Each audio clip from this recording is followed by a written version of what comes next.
The firefight was chaos, smoke, muzzle flashes, dirt in my teeth. Then Satcom vibrated against my chest. The sheriff's voice cut through the gunfire. "Your father's in the ICU. Broken jaw, internal bleeding." For a moment I couldn't breathe. Then I heard my father groan faintly in the background. His voice rasped like gravel. That lone shark. I was a day late. The line crackled. My team leader grabbed the receiver. "We'll finish this. The Humvee is yours. Get to the airstrip." I walked out of the compound while bullets ripped the walls behind me. My chest felt hollow, colder than the desert night. My father had survived Vietnam. He had survived raising me alone, and yet some street parasite had laid him out over a late payment. The thought stayed with me as I drove the Humvee into the black horizon. At the hospital, machines hummed like an orchestra of despair. My father's face was swollen, bruised beyond recognition. Tubes kept him breathing. I leaned close, but his eyes flickered past me, unsettled. He wouldn't meet my stare. I thought it was pain. Later, I realized it was shame.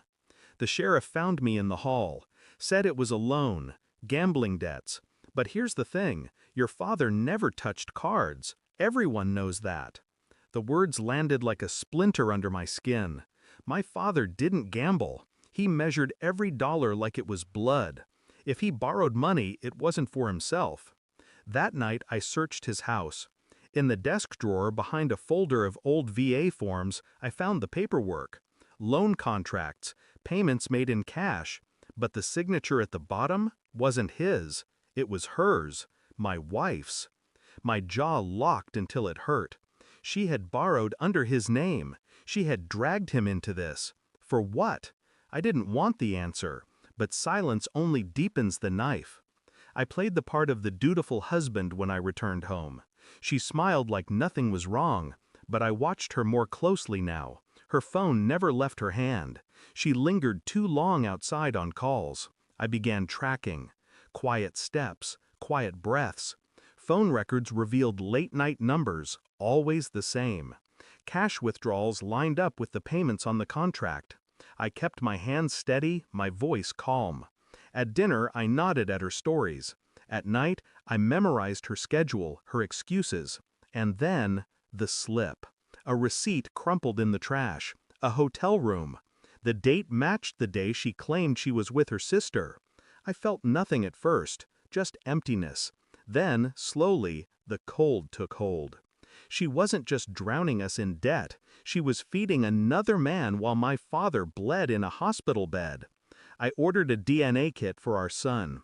I told her it was a school project, genetics. She laughed, handed me a cotton swab, kissed me before walking out the door. The taste burned like ash. The results arrived 3 weeks later, a thin envelope, clinical, detached. I opened it at the kitchen table. My son's DNA didn't match mine. Silence swallowed me whole. My hands didn't shake. My breath didn't hitch. Only the sound of the refrigerator hummed behind me. When she came home, I placed the envelope on the table. She saw it, froze, and tried to smile. "What's that?" I didn't answer, just pushed it toward her. Her fingers trembled before she even opened it. The moment her eyes scanned the page, her face broke. Her lips moved, desperate. "I can explain." I stared through her. My silence was the noose. She reached for me, but I stepped back. Her voice cracked, pleading. "It didn't mean anything. He meant nothing. Please." I spoke for the first time. "Who?" She crumbled. The name spilled out like vomit. "The loan shark. The man who broke my father's jaw." It all snapped into place. She hadn't just betrayed me. She had sold us both to the man who nearly killed my blood. I leaned close, whispered so cold she flinched. "You chose him. You gave him my son, my father's blood." Her sobs filled the room, raw and jagged. But I turned away, leaving her with the truth pressed into her hands like a blade she could never drop. I packed in silence, just the essentials. My son's photo from the mantel, my father's old lighter, a single duffel. She followed me through the house, begging, clawing, collapsing against door frames. I didn't look back. At the threshold, I paused. For years, I believed her laughter meant safety. Her touch meant home. Now, I knew better.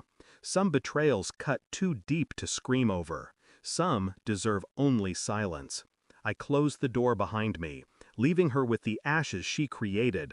And as I walked into the night, one truth settled in my chest, sharp and final. She hadn't just lost me. She had lost the version of me that ever could have loved her. Thanks for watching. Don't forget to like, share, and comment. Subscribe now to Cheating Stories Insight World for more amazing stories.